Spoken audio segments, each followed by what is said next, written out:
Gonna do a few off topics. Juliet? Yeah, Mr. Mayor? Yes, how are you, Hi. Juliet? All right, how you doing? So President Trump yesterday, said he's going to have federal takeover of DC and said he was going to look at New York City. What does that mean to you? Did you have any conversation with the Trump administration about this? Well, the NYPD, particularly the Deputy Mayor of Public Safety, Kaz Daughtry, thanks a lot, DJ, is in continuous communications around public safety, particularly around coordination with our federal partners. And I mean, the numbers speaks for themselves. Record number of decrease in homicides and the shootings in the first 6 months. In the 7th month, lowest number of shootings victims and shootings in the city. All the major crime categories are decreasing in the subway system. We are realizing crime is at the lowest this year, outside of 2 years of the pandemic. And so what happens is that sometimes when you come off a shooting that happened at 345 Park Avenue, where we lost Officer Islam and 3 other New Yorkers, when you have those high-profile shootings, it sends a signal sometimes across the country that we're dealing with a crime issue in New York. And we're not. Those headlines give the wrong impression. New York is moving in the right direction in public safety. And if the federal government wants to assist us in really navigating some of the laws around easily accessibility to automatic weapons. I mean, this person who shot up 345 Park Avenue, he drove across the country with an automatic weapon. And and he had a history of dealing with, mental health issues.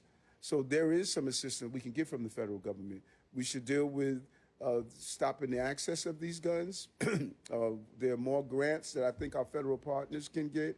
And so I'm not part of the group that says we don't want to work in coordination with the federal government. But we don't need anyone to come in and take over our law enforcement apparatus. We have the finest police department on the globe.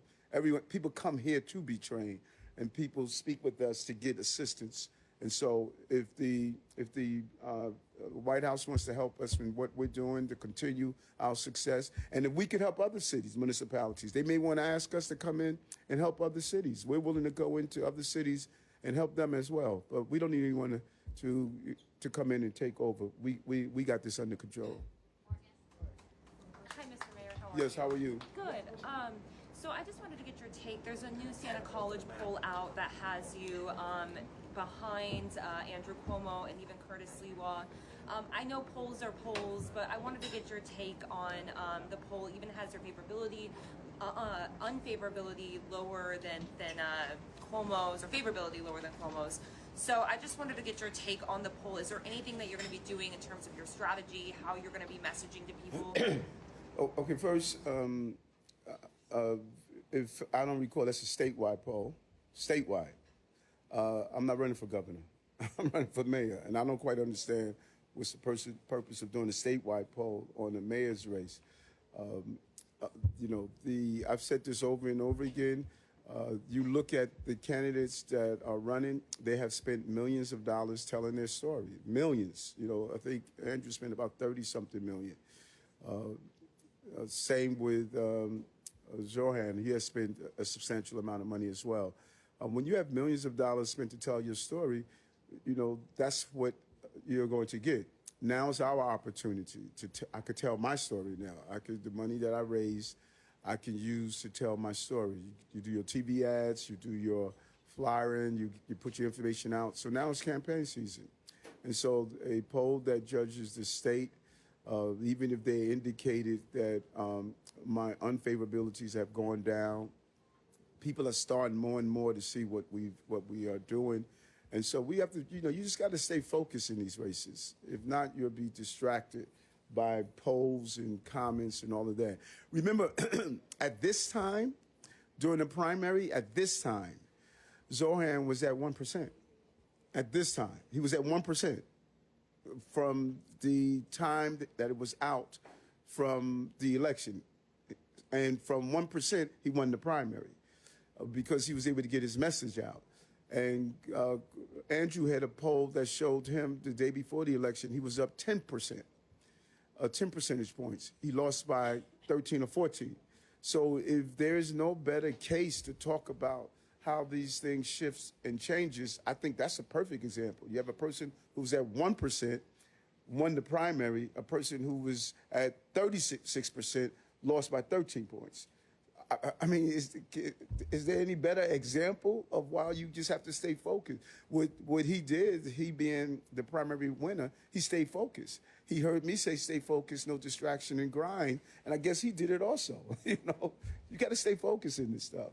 Do you feel like you haven't really ramped up your campaigning yet, or your message? Do you feel like you're just getting started, or like you're still in kind of, you know, messaging mode, or what do you feel like is kind of next for you? Do you feel like this is just the beginning? In the next month or so, we're going to see a lot more from you, a lot more campaigning. What do you think?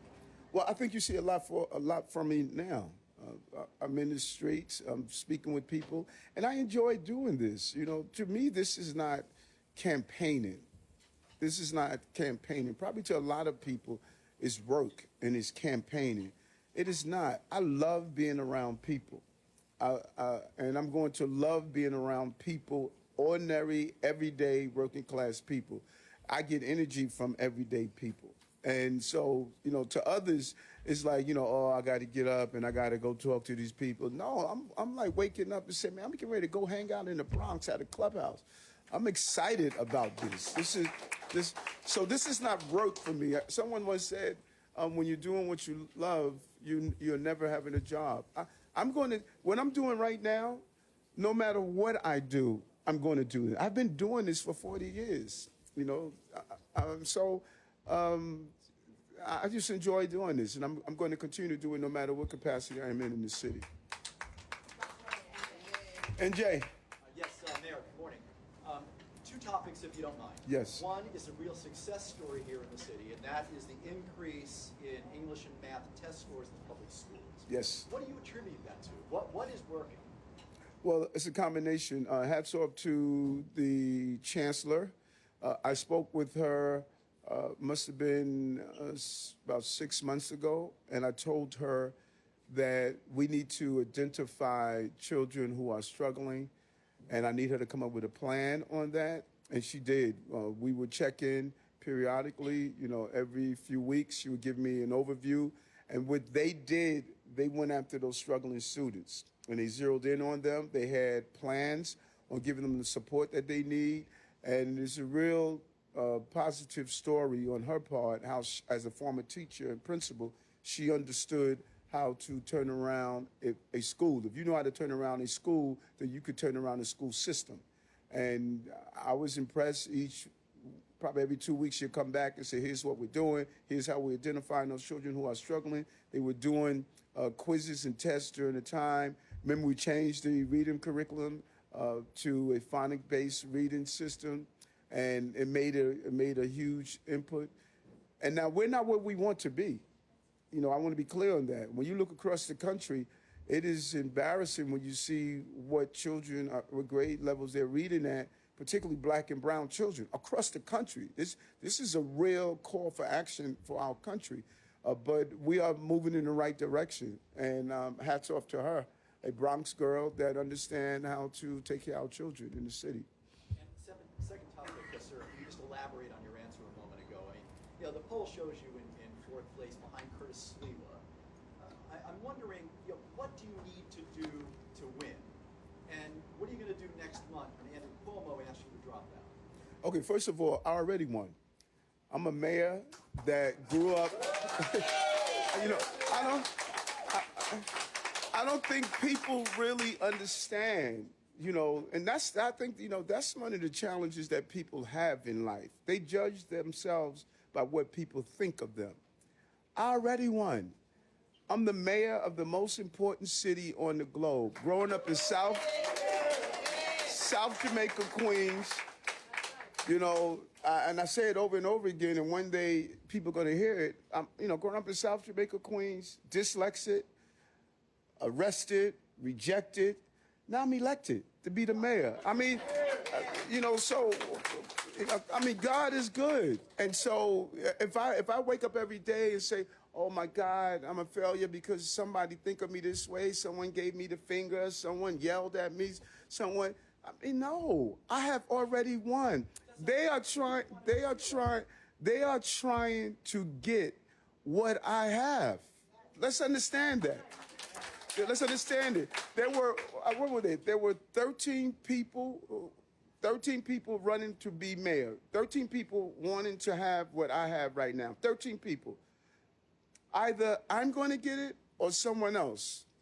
But those other 12 will never get what I am. You know, I'm the mayor right now.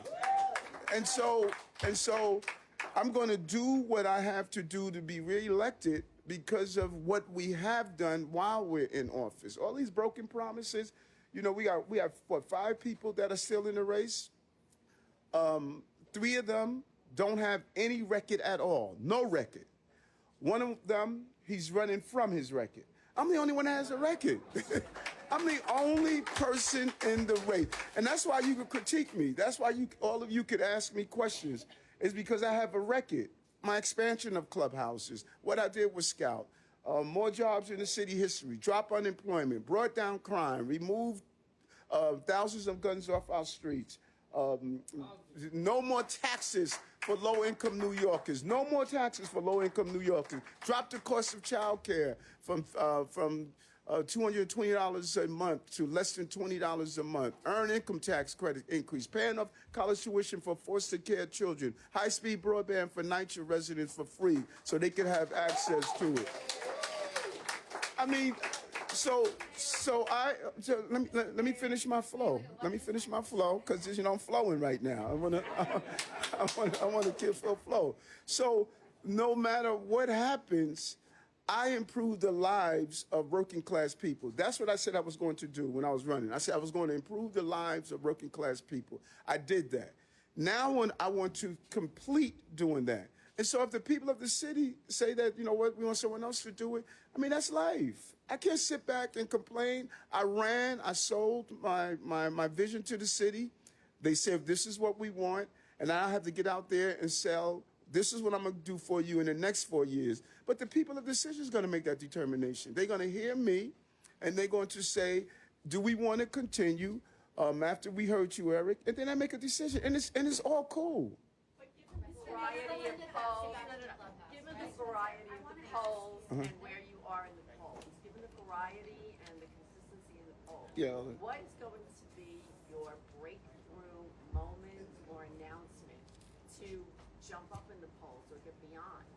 Yeah. Okay, will we agree on this? I want us to agree on this.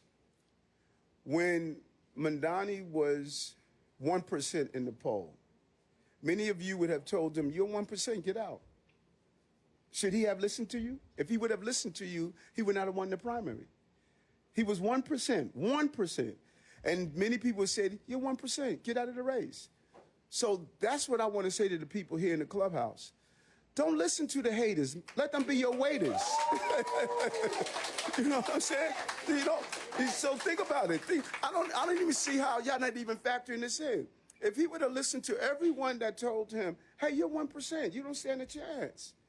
You're 1%. If I would have listened to people who said, listen, you're dyslexic, you don't stand a chance. You got to stop listening to people. You know, because those people who are telling you to drop out, they dropped out. They gave up. They surrendered. And they're looking at you upset. You know, darn it, you didn't surrender when COVID was here. You didn't surrender when migrants and asylum seekers were here. You didn't surrender when they indicted you. You didn't surrender when they called you names. You didn't surrender. So they're looking at me and they're seeing what I am. And they're upset, you know, because they're saying, if I were you, I would have given up. I don't give up. I step up. That's why.